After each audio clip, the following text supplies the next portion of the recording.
The Premier League season is nearly over. We have had an incredible season up until this point. 31 games played for most teams. Some are on 30 and Brighton are on 29. But we are so close to the end of the season. And it has been an incredible season. Not for my club, Liverpool, sat 8th in the league. But it has been a great season of football for every fan to watch, and it is not done yet. We still have the title race, the top 4 race, the European race, and the relegation battle still to see in the upcoming weeks of what is going to happen. But today is the Premier League Team of the Season time. I will be giving my thoughts on the Premier League Team of the Season. The vote is out for FIFA and stuff. So today is my turn. I need to choose the best 11 of this season's Premier League, which is incredibly difficult because we have had some unbelievable players burst through this season. Erling Haaland has broken the goal scoring record. Kevin De Bruyne is on 15 assists again. Bukayo Saka's on double figures goals and assists, and so much more. Things are going crazy this season, and today let's just jump into it. So I'm just going to give you a disclaimer here.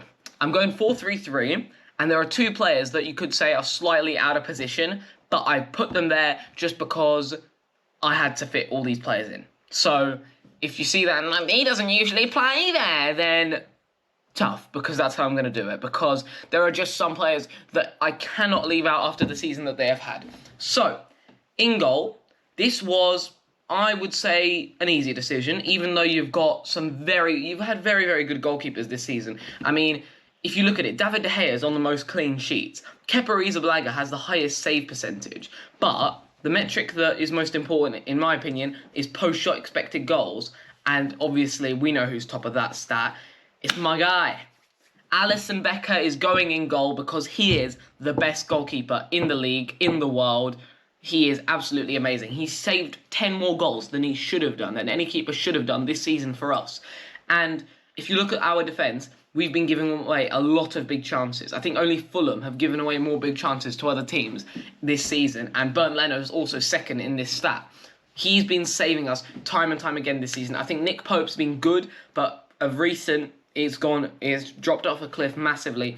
Aaron Ramsdale, his post-shot expected goals is only 0.9. Now, he has 12 clean sheets. Alisson, who's top of post-shot expected goal stat, only has 1 clean sheet less than that on 11. So to be up top in the clean sheet stats and that stat, and if you look at something like save percentage, right, Kepa Arrizabalaga is top in that stat. Aaron Ramsdale, again, below Alisson. And interesting to see, Ederson is second bottom in the save percentages. But Alisson is going to be the goalkeeper just because he's absolutely unreal. Right back, I think, might have been the easiest choice of the team. Even though Ben White this season has been unreal. I really do rate Ben White. Reece James on talent is amazing. Injuries, though. Kyle Walker, we know what he can do. But I think it's pretty obvious that Kieran Trippier has to go in the team. I think that the season that he has had for Newcastle is absolutely insane. He's on 6 assists this season, and he has led the team by example. He has been so important to the way that they play. And, well, they got battered by Villa at the weekend, but he still played, I thought, quite good and had 5 tackles in the match and stuff like that. He has been a consistent performer, and he's just elevated that entire Newcastle squad because he is an experienced professional, won the league under Diego Simeone. He's the captain of the team as well, and Newcastle are high-flying right now. I think that Kieran Trippier has got to be in this team. Moving on to centre-backs. Now, the first one, let's start off with, I'm going to go with John Stones, because I really rate John Stones. This is a guy who if you asked me last season, rank Man City centre-backs, I would have said probably Laporte or Diaz number 1, and Stones down at 3. This season, he's been by far Man City's best centre-back, and I think that he might be the best centre-back in the league, and he's certainly in a conversation of who is the best centre-back in the world. The way that Pep has revolved this guy to play as that inverted role that he had Joao Cancelo play, that we are now trying to get Trent to play, John Stones is doing that and doing his defensive duties so well. He can play at right back as well. He's been ever present for Man City when he's played. He's played 18 games this season, and he has just been absolutely fantastic. He hasn't dropped off. Man City have been obviously great this season. They're still in the fight to win the treble, and especially recently, if you've watched this guy play, you know how good he's been. And when he doesn't play, Man City do miss him. Like, you can tell. You can tell they miss him when he doesn't play. And that is why John Stones is in this team. Partnering up, John Stones is going to be an Arsenal centre-back, not William Saliba, who I rate highly, of course. But I thought at the start of the season, everyone was going crazy about Saliba. He's the guy. But Gabriel Magalhaes has taken the centre-back role by storm. Start of the season, had a few howlers. That Fulham goal that he gave away to Mitrovic, I remember the penalty he gave away in the North London derby. He had a few of them, and he is slightly error-prone, right? But have you seen this guy play of recent? And this isn't just recency bias. Since September, this guy has been unbelievable. He has been so good, and even when Saliba hasn't played, even when he's been partnered up by someone like Rob Holding, he's still done a fantastic job. He's 25 years old, and this is, I think, his best season at Arsenal by a mile, of course. He still has a huge ceiling at 25, and he's also got 3 goals, by the way, so quite good from set pieces.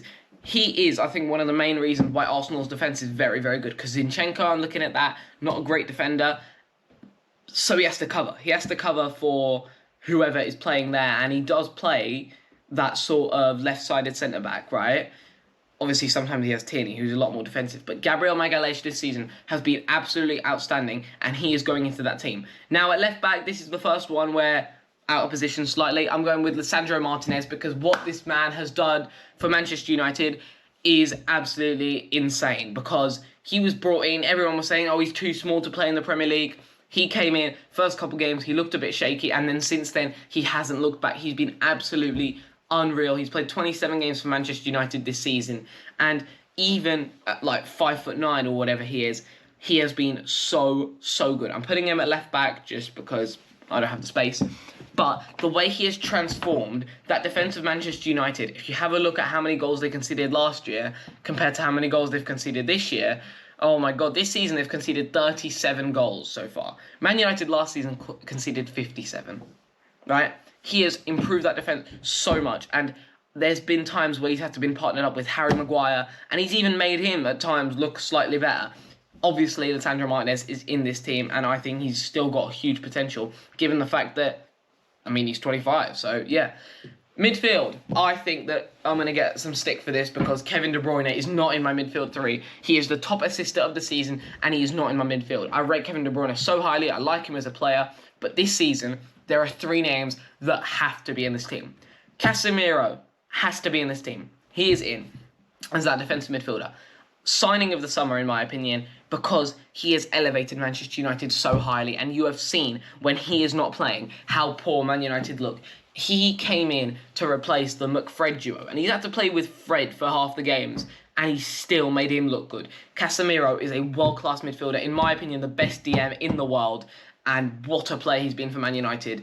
What a leader, what a legend, what a winner.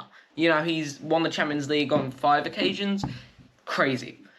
Then, partnering up with Casemiro is Martin Odegaard, who, in the captain role, has led Arsenal so well this season. He's got 11 goals and 7 assists.